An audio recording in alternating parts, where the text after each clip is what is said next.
Good morning, everyone, and welcome to today's webinar, the latest webinar in the series of webinars we're hosting with Fife Golf. Today's subject matter is on the opportunity and benefits of working with tour operators. And I'd very much like to welcome our panel of experts who have kindly given up the time to provide hugely valuable knowledge and insights into this subject area this morning. So to our panel, I'd like to introduce Ronnie Pook, who is the owner of Scotland Tours, Dave Kerr, who is the owner of Morton Golf Holidays, and to Gillian Steedman, who is the Director of Sales at the Rusacks Hotel. And just before we start, actually, Gillian, I'd like to ask you, the Rusacks Hotel, an absolutely iconic golfing property in St Andrews. It's been undergoing a huge amount of development. Could you just give us a bit of an update as to what's been going on? Yeah. Sure, thanks Liam, and thank you for inviting me along today. So yeah, there's lots of really exciting changes going on at the hotel, and I'm absolutely delighted to have recently joined the team, especially during such a challenging time for our industry. So I'm very lucky indeed, I know that. I'll keep it short, but really the biggest update is we're under, many of you already know, we're under new ownership. So alongside Rusacks and St Andrews, the company that own us, they bought the Marine Hotel in North Berwick and the Marine Hotel in Troon. So what our founder and CEO, a gentleman called Ben Wetprin, has done is he's created this very different vision for these three iconic properties. And it's created a new collection of hotels called Marine and Lawn, Hotels and Resorts. So Rusacks in particular, focusing on them, they will go through the biggest investment. So some of you will have seen the work that's going on at the hotel. We're adding an additional 53 bedrooms, and that includes the 4-bedroom townhouse at 19 Pilmer Links. In addition to that, we're completely relaunching the food and beverage concept as well. So we'll have three outlets, the one under bar, the ground floor restaurant, which was previously Surf and Turf, which will be an all-day restaurant. And then, of course, the rooftop restaurant and bar that you can see behind me in the photo. I've got one of the visual images up to sort of give you an idea of what that will look like. So really exciting times. We've got a new website, marketing launch and campaign coming very soon. So I'm really excited to be able to share more on that very shortly. And if anyone else would like any further updates on that, I'm happy to speak to them. I'm happy to share my details afterwards. And hopefully we can start giving tours and things at some point when we're all allowed to meet again. So, Brilliant, Gillian. Thank you very much for the update. It just sounds massively exciting. And yeah, I for one can't wait to come down and see the new property when situations allow. Yeah. So, to move on then, today's subject matter, the tour operator. The tour operator is a massively integral part of the golf tourism industry. And, whether it's golf tourism or general tourism, but golf tourism brings tens of thousands of golfers from every corner of the globe, really, every year in normal years, to have a bespoke experience that is built around them, that is so memorable that they go home and they just talk about for the rest of the time. So to Ronnie, I'll ask Ronnie first. What benefits does working with a tour operator provide to our business? Thanks, Liam. The tour operator, we position ourselves between the customer and the product, and try to match up what the customer's looking for in their experience in Scotland. And it can be fairly wide ranging, but the people who tend to engage into these types of vacations are the ones with a little bit more cash, are looking for a little bit more special experience.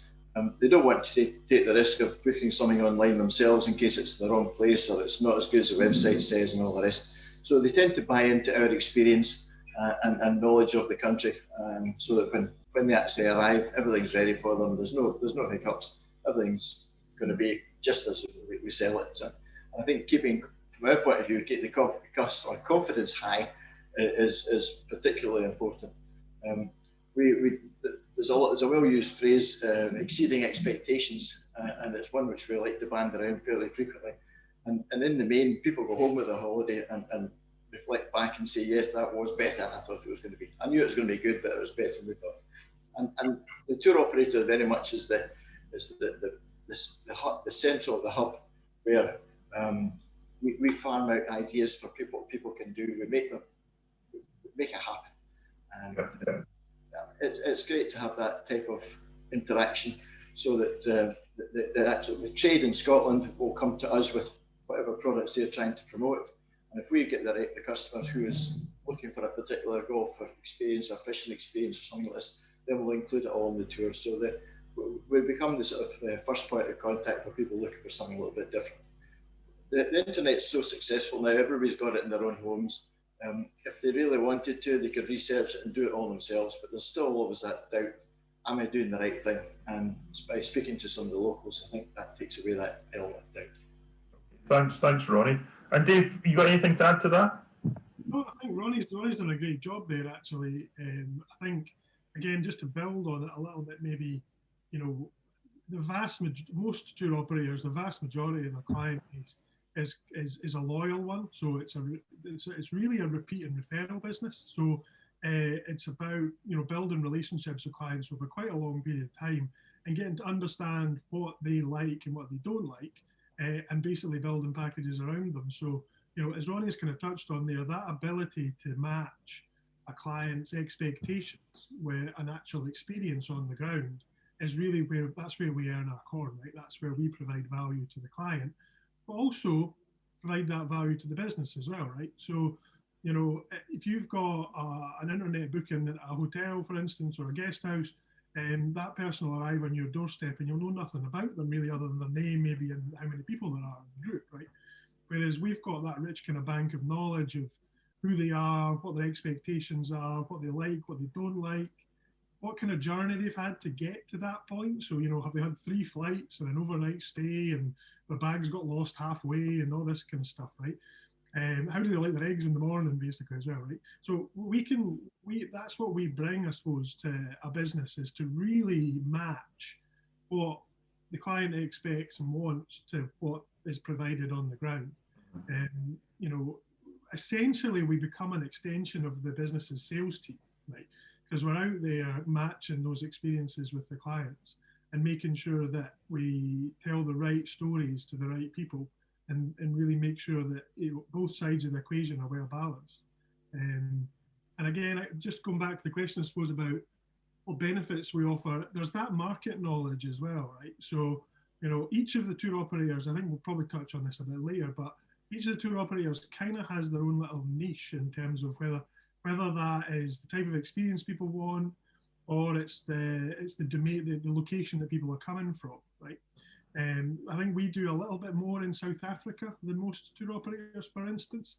And that different clients from different domains have different expectations, and being able to understand those domains and those expectations, so that if a business, for instance, wants to target South African business or clients from Peru or wherever, then we can bring some of that to the table and help them tailor their messaging and some of their experiences to that market.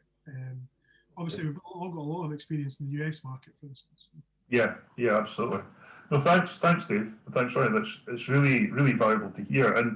And Gillian, so from the hotel perspective, what would you say advantages are of working with tour operators? Yes, I would say, especially for a hotel that doesn't have a golf course, we don't own a golf course as such, that it really is that expertise of that golf industry as well. And it allows us then to focus on what we do best, which is hospitality. And I think just that the building of the great relationships, and as well from a business perspective, the tour operators are the experts in their field. So I just believe that that's the best way to work with them. And also it's longer lead business for us as well. So, you know, it's booked well in advance. We can plan better. So it's just a win-win situation, really, that works for everybody. So. Okay, thanks, Gillian. So going back to tour operators then, and Dave, I'll go to you first with this question. So let's speak about, say, the non-golf specific businesses. Yeah. So from a tour operator perspective, what can they do to make it as easy as possible, basically, for them to work with tour operators? Yeah, Gillian's touched on one of the kind of key things there, and that is lead time. So, often our clients are thinking 12, 18, maybe 18 plus months out. So, having even diaries open that far in advance is something that maybe, certain properties maybe are not used to, and being able to do that, being able to support a booking that's, 2 years out. I guess the other things really, we obviously don't, giving away a trade secret, but our conversion rate from quote to sale is not 100%, right? Surprise, surprise. So we end up quoting for a lot more than we actually sell. So I think it's great to be able to understand a set of kind of guaranteed and simplified rates that far in advance that we can then use to quote with. So we're not going to give the client a big surprise when we say, actually, those rates, actually apply this year, not next year, so we're going to add on 10% or whatever, So I think having that long lead, understanding that long lead time and being prepared for it. The other thing, I suppose, is some of our, again, particularly maybe North Americans, they're used to quite a quick turnaround on a request. So if they ask for something, they really want it's usually email exchanges, right, or WhatsApp. They're looking for a reply within kind of 24, certainly 48 hours. So again, being able to be responsive and accessible is absolutely key to success here.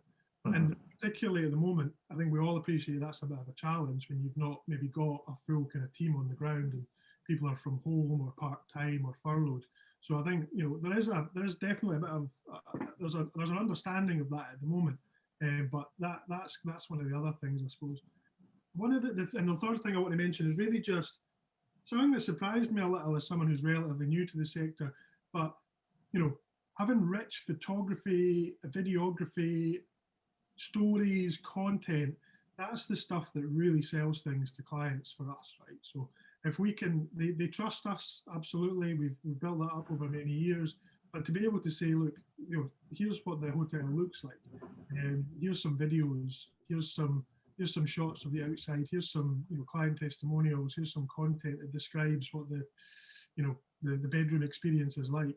That's the stuff that's really useful, and as I say, isn't always present. Okay, thanks, Ronnie. And sorry, Dave. And Ronnie, do you have anything to add to that yourself, or would you prefer to ask one that's going to sort of follow on about the same question, but then specifically the golf courses can do? Yeah, the golf courses, fortunately, we've got a stock of probably, well, in our case, we use probably between 60 and 70 different golf courses out of the 600 or so which are here. Because we're the international market, we're looking for the iconic courses that people have chosen. It's the reason they've chosen to come to Scotland in the first place. So although there's, as I say, there's 500 plus courses we don't use, they're probably aimed at the local market anyway, not necessarily the tour operator market, the premium end of the market. So the golf courses are fairly well established, if you like, in the tour operator industry, as much as, and we work with them as much as they work with us type thing. We're, going back to Dave's point, keeping us up to date with what's new, what alterations there are in the property or in the golf course, any change in booking practices that the golf course, if we talk about golf courses first, any change in the booking procedures, a number of courses are experiencing problems with the locals actually wanting more times and visitors are getting fewer times. So there's been a few positional adjustments to when visitors can play and when they can't play and what days then perhaps visitors are excluded, sort of thing. So that is constantly evolving, and golf clubs, being the nature they are, the committees change every couple of years, different attitudes come through. If they want to retain the support of the international tourism sector, they've got to keep us aware of things and not change things at the last minute as well. So yeah, it's a communication, it's a dialogue exercise. It's just knowing your client, knowing your market, and talk to folk. We're happy to get some of the courses are particularly good at sending out annual summaries of their experiences and what the booking terms and procedures are. Others we rarely hear from unless we make an inquiry. So there's always scope for some improvements in communication. But generally speaking, they're pretty good. Great, thanks, Ronnie. I think it's something that we are very aware of in the sort of Fife golf role, and also in discussions I have with other regions across Scotland, is we're always on the hunt for really good, high quality photography. That is, and a number of businesses have that photography, but it's making sure that it can be used, for promotional purposes, for commercial purposes. Because it is so important, I'll go and speak a little bit about the work I do with international tour operators later. But the first question they ask as soon as you meet them is, do you have images that I can use to promote properties or golf courses? And sometimes the answer is, well, no, I don't, because I can't give you the images I have. So it's one takeaway I think the people listening today, should have is make sure you have that really good high quality photography. It's really worth investing in, not just for tour operator promotion, but for other promotion. But also make sure that the agreement with the photographer enables you to use that basically for any use that you want, because then you can really maximise obviously the value of the imagery you have. So thanks, guys. Sorry, Dave. I wonder, my sense is that most golf clubs will have at least one member who's a committed amateur photographer. There must be scope for that to happen within the club and come at little or no expense to the club as well, right? So there must be ways for that. Absolutely, and going back to the previous webinar that we had on the visitor experience side of things, and that's photography was quite a core part of that, because it really feeds into that customer experience, and it builds that anticipation. I can't wait to go there. I can't wait to play that hole. I can't wait to stay in that room. I can't wait to eat in that restaurant. It's all that kind of buzz you're trying to generate. And you're absolutely right, Dave. And with channels now like Instagram out there, you can also use that photography on there as well. And the quality of cameras now, before you have to pay thousands of pounds to have a good camera, and now you don't have that. But it is also worth getting a professional involved, because they do understand the lines and angles and the light and all that stuff that can really showcase the property as well. But as you say, there are so many people now that undertake photography on a regular basis, just as a hobby, that would still add massive value. I just pitch in, Liam, with just one other point. When it comes to the tour operators, they're almost the hotels and the golf courses extended sales force. If the hotels and the golf courses took the attitude that, and a lot of them do, that if we can get ourselves marketed properly, then people will be aware of us and all the rest. There's 70, 100 tour operators out there all trying to promote Scotland, promote their various clubs and hotels, getting these tour operators to put them onto the website and be referring them on to the clients that they're getting, is extending the sales opportunity worldwide. And a lot, and particularly what Fife Golf is doing, you're getting into international markets that the local hotels and the golf courses simply would be, you're throwing stuff into the wind to see where it lands. Ours is a lot more focused. We're actually hitting live leads, repeat business, people looking for the experience that we can provide. It's a lot more focused, and this is where the communication thing I was mentioning earlier works. Allowing us to promote a destination to our market in whatever corner of the world it happens to be it's South Africa, or America, or elsewhere. It's just an extension of your own individual sales arm. And some hotels are good, have got sales teams well established. Others are small hotels without a sales team, and they're just relying on the internet and people finding them through that. And that's fine, but just realise that the tour operators can be an extended sales force. Absolutely, and that is something that I always discuss with businesses when I speak about the tour operators and the value you bring, is that it is that extended sales and marketing team that they can access. And for every tour operator, as you've said, they all have different niche audiences and different customer groups that they work with. So all of a sudden, by dealing with, say, 10 tour operators, the spread and reach of the product is huge. And as you say, it's warm leads as well. It's people who are genuinely interested in that product. You're not just putting something out into the ether in the hope that it lands. So no, it's massively valuable. So Gillian, tour operators form a really important part of your customer mix. So you obviously have different sales communications you put out and whatever else. What information do you provide to tour operators that would differ from other customer groups that you work with? Yeah, this kind of all been touched on as well.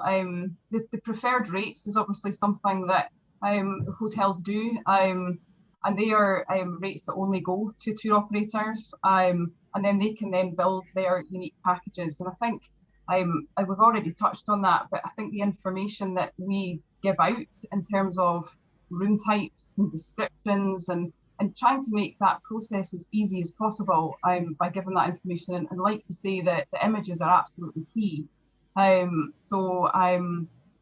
They're really simple things that we can just, and you know, it can speed up that process of being able to get back to that client as quickly as possible. So again, looking at the in-house reservations team that is just making sure that we're responding to those inquiries as quickly as possible.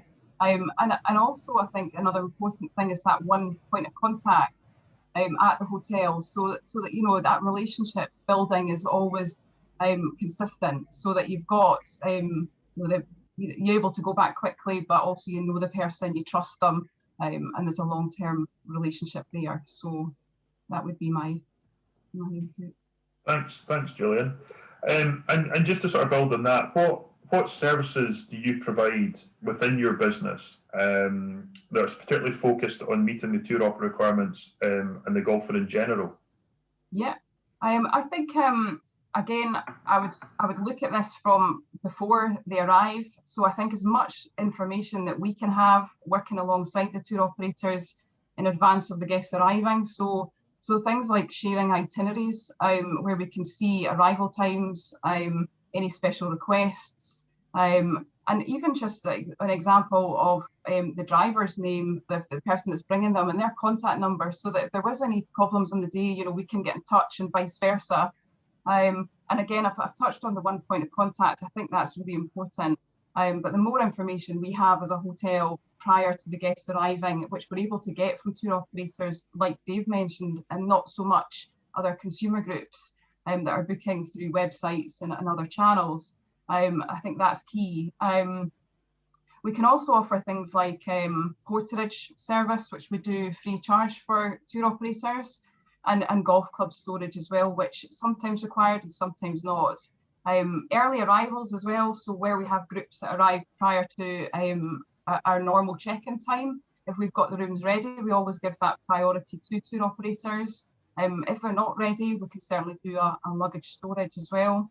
And another thing we also offer is the shipping of golf clubs, which we can do prior to arrival and post-departure too.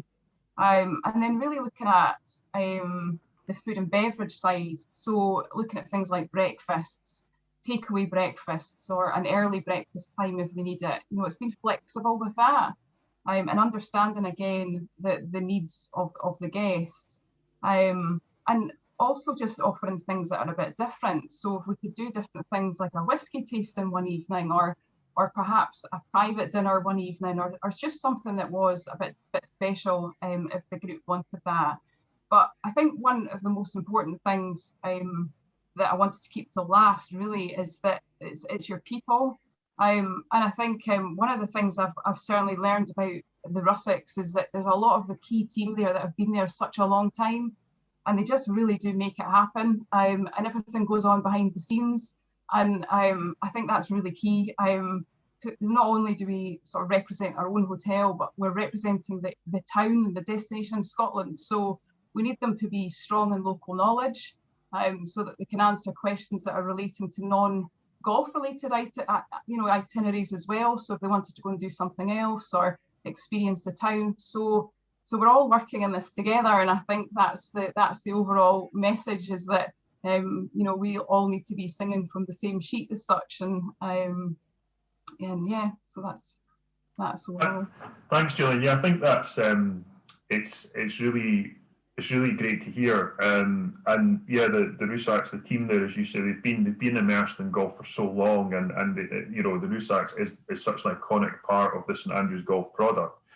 And there's lots of other businesses out there, obviously, that maybe aren't as golf focused. And a number of discussions I have with some businesses in other areas of Fife, obviously, especially, is that they don't feel confident in the golf market because they don't know enough about it. And that's where we really try and provide support as Fife Golf to say, we can be your golf experts. We can be the people you can come to and ask the questions. We can signpost you to people like Dave and Ronnie.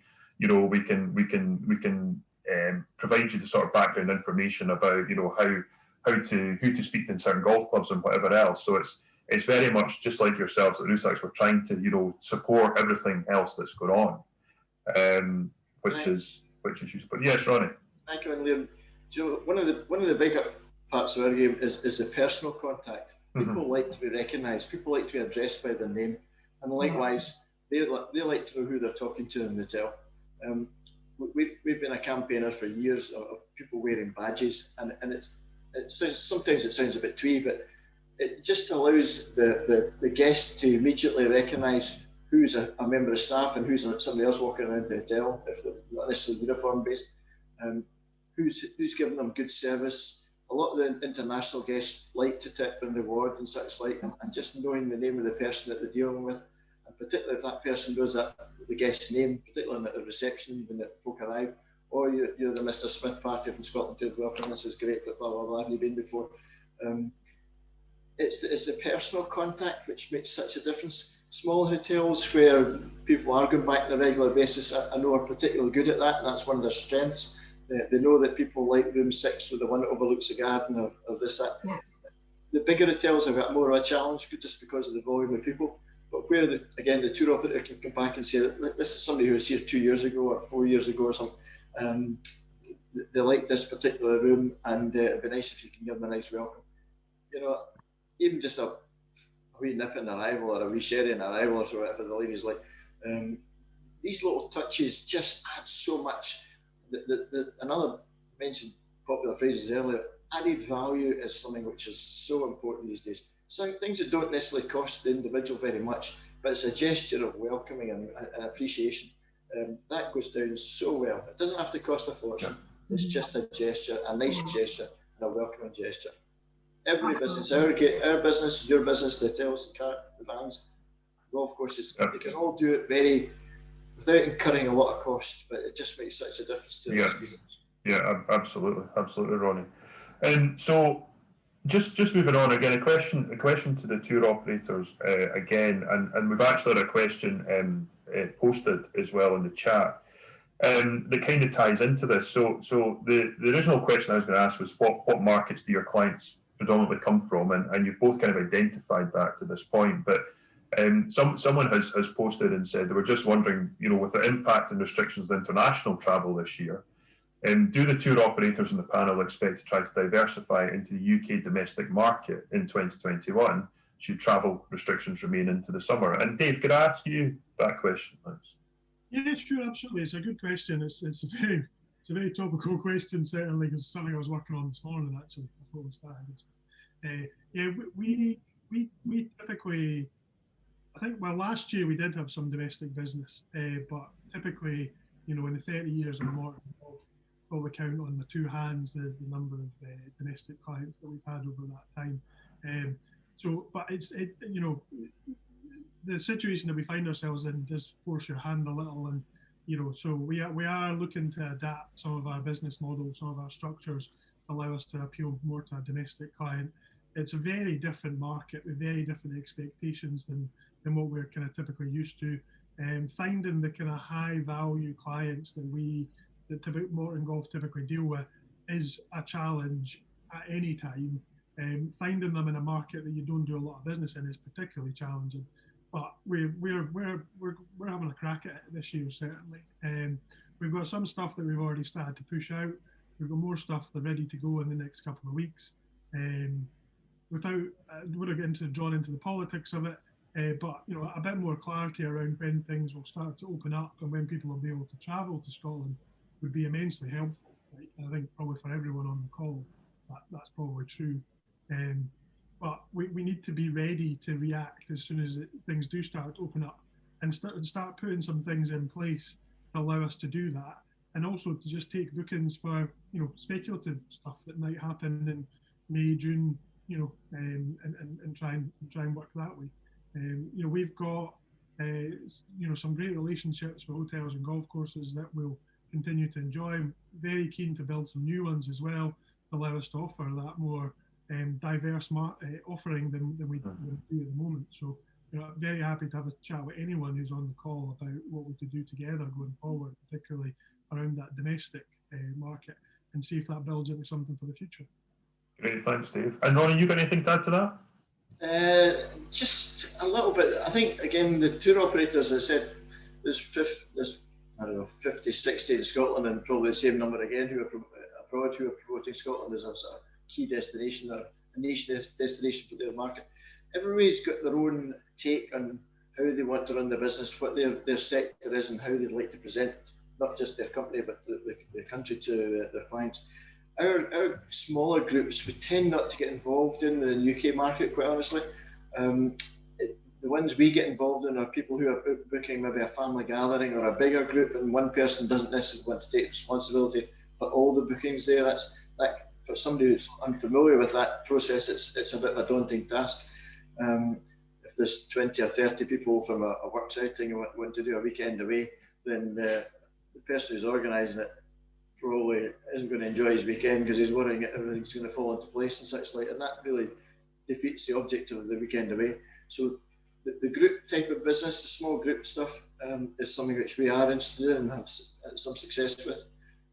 But the twos and the fours who are just looking for a weekend away for something different to do, there's a sector of the industry, your direct booking people, your booking.coms, your internet-based booking agents. These are probably the ones we're happy to stand back and let them take over that sector. In that we think that's where their specialisms lie. Creating the tours and such like are probably unnecessary for the smaller groups, in my view. But let's say everybody's got their own niche in this. Yep. We might have a different opinion on that one, which is fine. Every company is different, just like every hotel is different. This is what we want to project and consume. Golf course is the same. So we all work in our own sort of specialist little markets. And it's such a fragmented industry. What's good for one person is necessarily good for another. And that's just the nature of the beast, which is fine. And I'm sure, Gillian, that's been reflected sort of in it's, we always talk about plans and strategies, and it's very difficult to plan and have even a short-term strategy right now. But I'm sure that's something that's been reflected in sort of your vision for once the Rusacks opens again, kind of what the audience will look like for the rest of the year.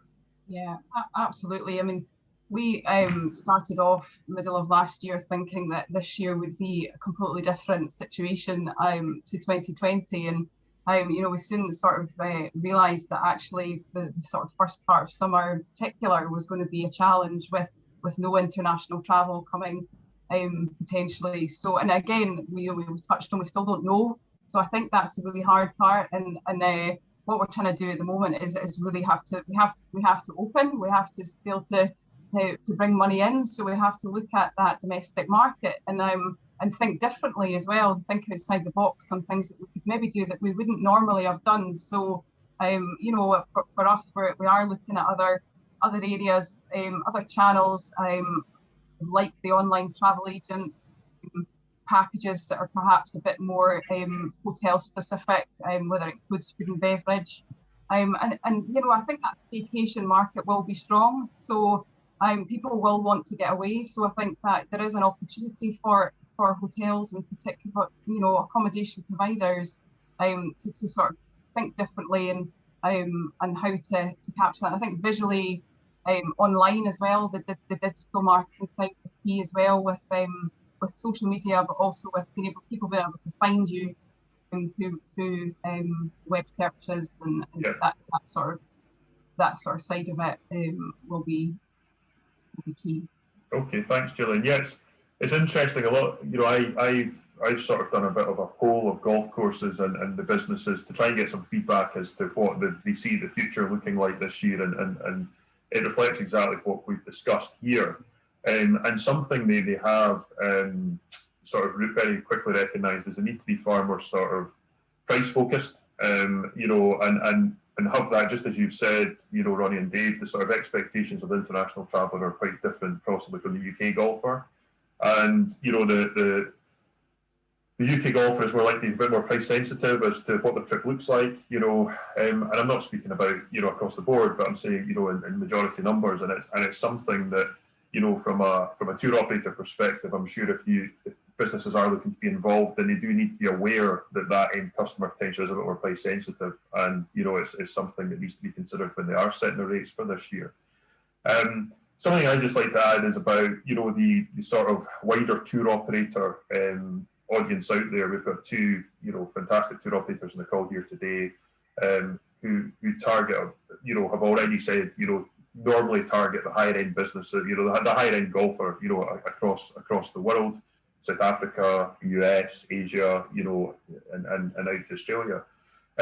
But there are, you know, other sort of golf tour operators or booking agents, I suppose we would maybe class them as, people like Golf Breaks and Your Golf Travel, who will organise the golf and the accommodation side of things, but often lead the, you know, there's no great support on the ground, you know, and these people book their trip and they travel on their own, and they know where they're playing their golf, they know where they're staying, and that's it. And there is a fantastic opportunity for a lot of businesses that might not see themselves as being, you know, tour operator businesses from a golf perspective, to say, actually, this audience is one that, you know, would be worth engaging with and just having a discussion with, even to see what the opportunity looks like. Because again, it's not like you have to open your golf course or your property to organisations. Any tour operator business, you can focus, you know, what times they have, how many bed nights they have, and things like that. And it allows you to just see, you know, and test the water in that area, because it can bring really valuable business as well. So just moving on to that again, from the tour operator side of things, at Fife Golf, we work with a lot of international tour operators. We've got a big database. And what I, you know, I'm always fascinated by when I go to trade shows to meet these individuals like the international golf travel market, is the hugely diverse nature of tour operators and what they do. You know, we work with a lot of golf-specific tour operators. We also work with other tour operators that just see golf as part of what they do. And we work with a lot of Scandinavian tour operators and Northern European tour operators who very much focus on the golfer coming in the shoulder season, you know, so it's the April, May time, and this is September, October time, even into November time, really, because the golfers coming from these destinations are normally not as concerned about how warm it is. It's more about the golf experience. So again, people listening to this, you know, please get in touch if you're interested in finding out more about, you know, how we engage with these audiences and these tour operators, because they can bring, again, a lot of value to your business.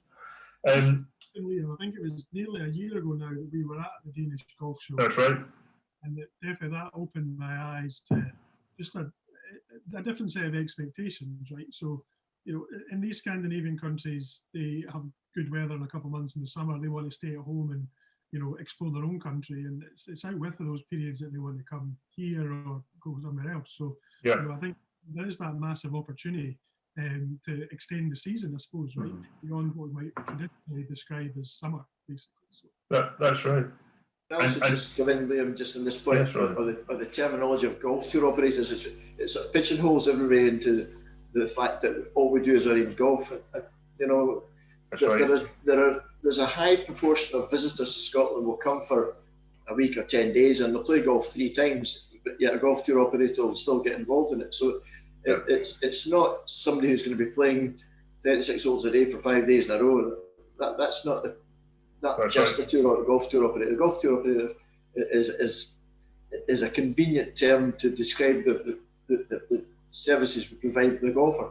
But a lot of them travel with their wives who don't play golf. A lot of them only play 3 times if they're in, particularly the elderly, if they're in their senior years, and they literally can't play 7 days in a row. There's a lot of things which happen in the nearby area which hotels and the golf courses can all work together with. Why else should you go to St Andrews? Why else should you go to Aviemore? All these sort of locations. So it's, although the theme is golfing, it's not exclusively golfing. Yeah. No, absolutely. And part of what we do as Fife Golf is we try and inform the international tour operator about the opportunity that exists, you know, from the wider tourism perspective as well. across the region and across the country. You know, we often, you know, discuss the other regions of Scotland as well when we get asked questions of them, because, you know, that we appreciate that golfers are just interested in the amazing golf product we have in this country. But yeah, no, it's really valuable feedback, that, Ronnie. So moving on a bit, with regards to the tour operator, so if you're a business starting out and really wanting to sort of dip your toe into the tour operator market, the sector, you know, and working with tour operators. Gillian, I'll come to you first. One important part of the relationship between a business and a tour operator is obviously the contract and the contracting. So could you just explain a little bit from the accommodation side or the business side of things, you know, how that sort of works? What sort of information is included in a contract between tour operators and businesses? Sure. Yeah, so contracts will come into place when a group booking confirms. And these really are to protect the business. So we will include terms and conditions which would refer to things such as cancellation policies or reduction in numbers or payment terms as well. So that's the reason why we have the contracts and generally what's included in them. And we usually review them annually, certainly, and they're always set depending on what's right for the business. So it might slightly differ, I believe, from, you know, business to business, but you know, that's certainly why they're put into place from a sort of protection point of view. So yeah. Okay, thanks, Gillian. And Dave, anything to add? No, I think that's it. I guess there's two aspects to this. One is the kind of upfront set of kind of terms and conditions, of kind of a rate card, say, that's exchanged on an annual basis that describes in broad terms what the relationship is. And I think we touched on earlier about it's great for us to be able to understand what those guarantees rates are well in advance and the payment terms, you know, that kind of thing.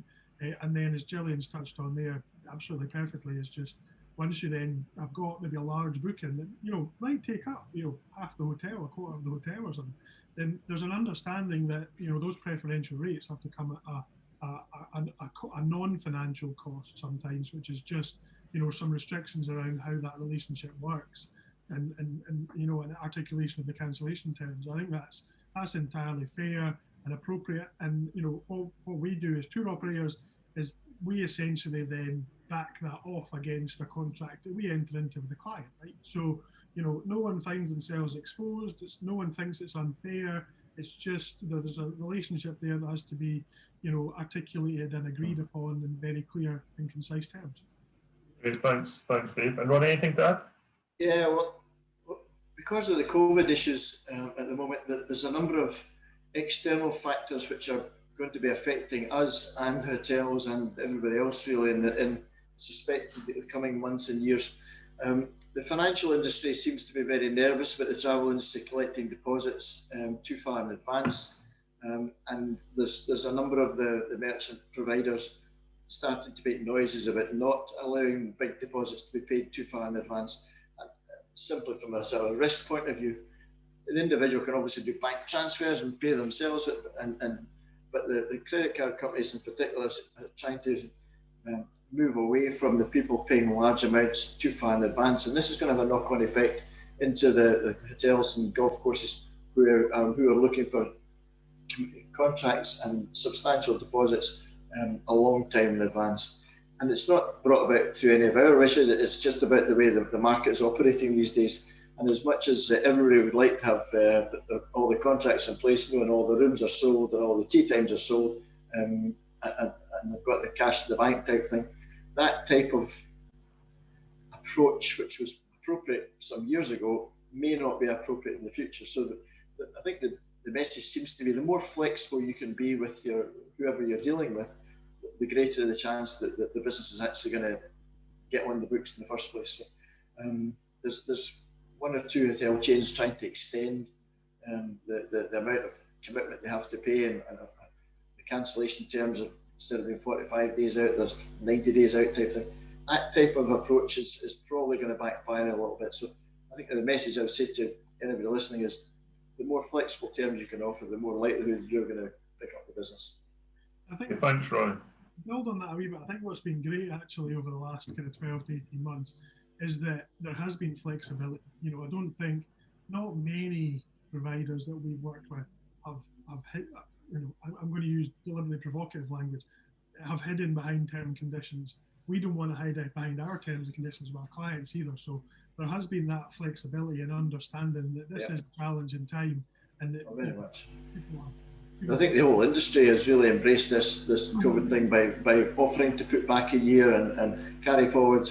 The question of returning deposits and whatnot has always been a sticky one, but the willingness to make it happen eventually has been an overriding theme, which everyone's appreciated. Okay, thanks everyone. So moving on a little bit, so Gillian, question for you: if you are a business who has maybe never worked with tour operators before, what sort of steps would you recommend they would take when they want to start working with tour operators? What are the first steps? So I think there's a couple of things. I think building relationships with them as well. So I've already touched on, it's very much a partnership, and it needs to be a two-way communication. And I think that that communication is also built on trust as well. So again, we've touched already on that extension of the sales team. So, you know, as much information that you can give up front and beforehand, so it makes it as easy as possible for speaking to clients. I think be approachable and friendly as well, and also accept feedback. You know, both good feedback, but constructive feedback too, that you can learn from. You know, we are living in a changed world, so I think that that's important to sort of understand where we need to do things differently. And, you know, especially for us, reopening a completely new hotel, it's going to be completely renovated, and we are wanting to really listen and understand, you know, what it is we can do that's better, and how we improve in the future as well. So yeah, I think communication, relationships, yeah, that would be my big thing. Thanks, Gillian. And Ronnie, have you got anything to add to that? Yeah, I'm just checking which question we're asking. It's the one when businesses are considering starting with, working with tour operators for the first time. Absolutely. What tips would you give them? Well, go back to a point I made earlier, that we are your extended sales force, so therefore you've got to tell us what makes you think you're special in your area. If it's convenient to a facility, if it's great for pubs and restaurants, if it's 15 minutes from the airport, if it's a new road's been built and it only takes 20 minutes to get to this golf course instead of an hour beforehand, you've got to keep us up to date and tell us about what makes your property better than another property. And if you can sell to us and we like it, we'll sell to somebody else. So it's very much a case of put your best foot forward. And that's something that I often am asked again by international tour operators. They say, can you just provide us information every 3-4 months, every 6 months from the businesses, just updating us as to what's happening? So because just as you say, it's like arming a sales team, like Gillian's sales team at the Rusacks, with sporadic information that isn't, you know, doesn't provide the experience you want it to provide, because as you say, without you having that knowledge and you know, from a tour operator perspective, how can you pass that on to your client? Dave, have you got anything to put to that? Well, again, I think the way I've kind of described it, so I guess I should have mentioned this maybe near the start, but I've only moved into the travel sector in the last, well, I bought Morton Golf in July 2019. I don't think coronavirus was my fault, but it seems to have been aligned to me taking over. So I apologise to anyone who's been adversely affected. And before that, I was in financial services for 20 odd years. And a lot of that time was spent in operational teams. So, you know, working with large call centre functions, that kind of thing. So, and, you know, one of the things that I worked for Lloyds Banking Group latterly for 5 years. Sorry, I was a banker, I apologise.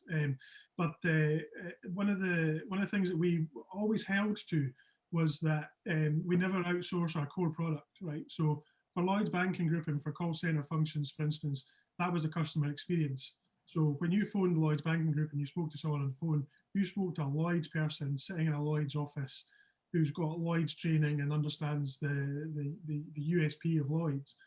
And the challenge for me coming into this sector is that it's the exact opposite of that, right? So as a tour operator, I don't own any golf courses, I don't own any hotels, and yet I'm having to pair, as I say, those trusted relationships with the clients I've got with experiences that I don't control.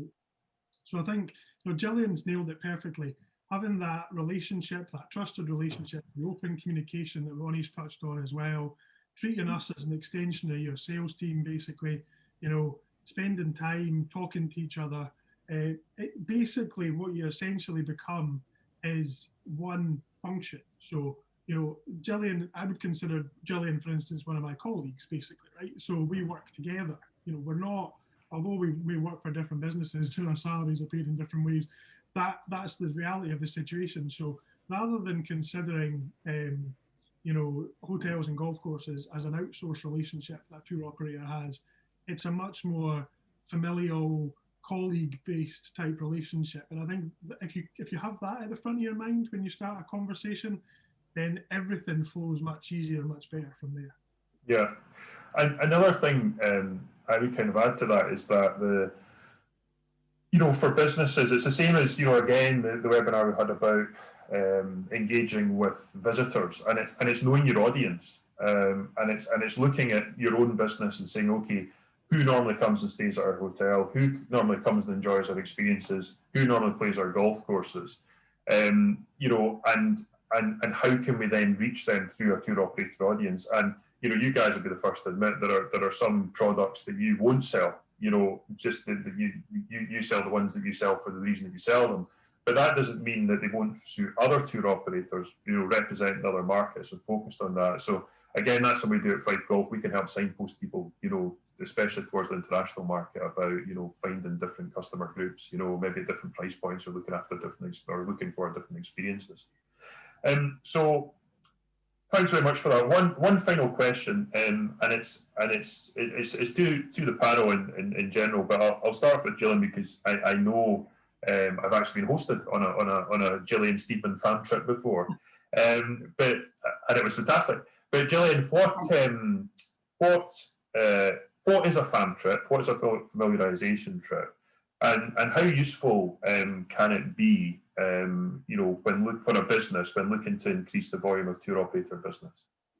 Yes, so a familiarisation trip is really being able to showcase your product or your service to someone to really give them that experience, I think. So you have the opportunity, from a hotel perspective, we have the opportunity to bring people in to experience, whether it's dining or overnight stay, and I think from that's where you really are able to then talk about it. So once you've experienced something, you can talk about it and sell it as well, much better. So it gives us an opportunity to showcase our facilities. I think it's also sorry, I've lost my train of thought here. An opportunity really just to think about who you want to invite to your fam trip. I think it's really important. So think about your targeted audience as well. So make sure that they are, you know, people that you want to engage with and build relationships with. And it's that time that you get with them is key. So it's you know, it's just such a valuable opportunity to speak one-to-one with someone and experience something together, and then that's where the relationship can build from there. So I think they're really important, fam trips, but I do think you have to be careful on just think it through, plan it first, think about who you want to invite, don't overdo it, don't invite too many people then that it becomes too big. I think keep it personal as well, so everyone remembers it for the right reasons. Great, thanks, Gillian. And from a tour operator perspective, you guys have surely enjoyed a couple of fan trips in your time. Yeah, one or two.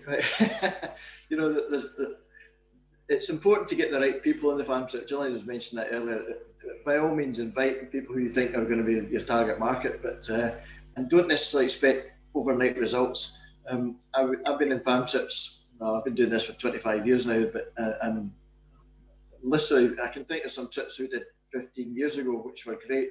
And when the right opportunity popped up again, I'd be more than happy to recommend that particular property. It might have changed a little bit. The people might have changed a little bit. You know, you'd still do your homework to make sure it's still the same. But a good image in your brain about what was a good destination, what's a great place to go, it lasts a lifetime, literally. We did a very good farm trip over to the Macri Hotel in Islay, actually, just a couple of years ago, just after it reopened. And I've only been there the once, but there's been numerous times we've sent folk over there just to the strength of that one trip. It really is a very important part of the business. It shouldn't be an expensive part of the business. You know, it's the trade don't like incurring the other trade with costs. They're trying to build experiences. We're not here to take your best rooms and your best nights. We want to get fitted in. If you've got a spare, if you've got low capacity in April and there's a few extra room nights, feel free to invite a few tour operators or somebody along to fill them and actually get value out of them. Don't do a farm trip at the height of summer when you should be selling that room anyway. That's crazy. But it's just fitting it all in, using the time wisely, and choosing your target market carefully, and not making them too big. Gillian was saying, though, get to know the people. If you have 20 people on a farm trip, then you'll never get to know them. If you have 4 people on a farm trip, you might. So a few small farm trips frequently is better than one big farm trip. Thanks, Ronnie. Thanks, Ronnie.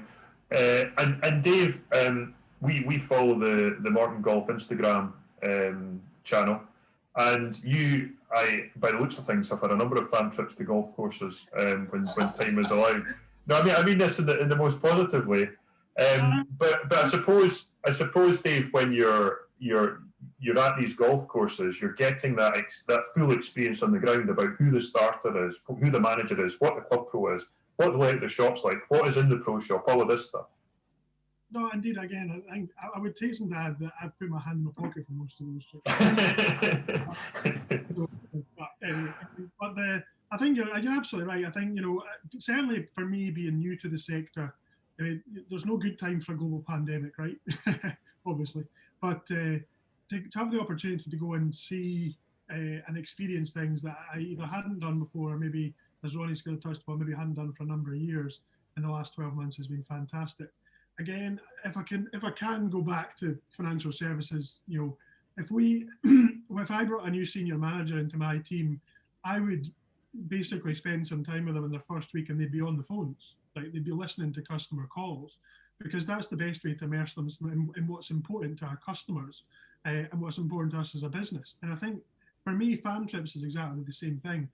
You know, it's a way of just immersing someone in what your USP is.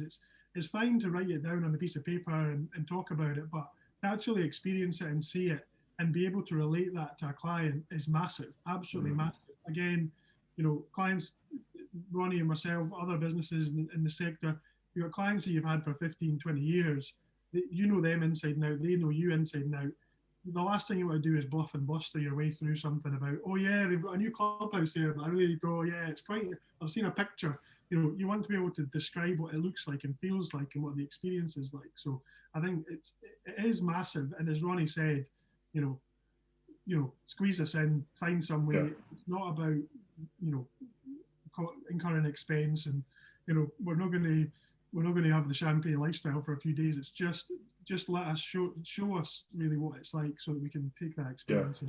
And really it's something again that, you know, we as Fife Golf, we've hosted a number of fan trips over the years, and we have hosted the Scottish Golf Tourism Week fan trips, which have been massively. That's where I first met Gillian. Actually, was through them, and you know, there's quite a big group, you know, as you've said, which isn't ideal, but obviously the nature of the event lends itself to that. It's like IAGTO events, for example, when you go abroad and, you know, all of a sudden you've got, you know, 20 tour ops on a bus going around different destinations. But the feedback I always get from tour operators, even ones that have maybe sent golfers or individuals, groups to Fife for a number of years, is they are surprised at the scale and quality of the product that's out there. You know, so it really provides that opportunity to showcase products they might not be aware of, but also just places. You know, places like Crail, for example, Pittenweem villages that people just go,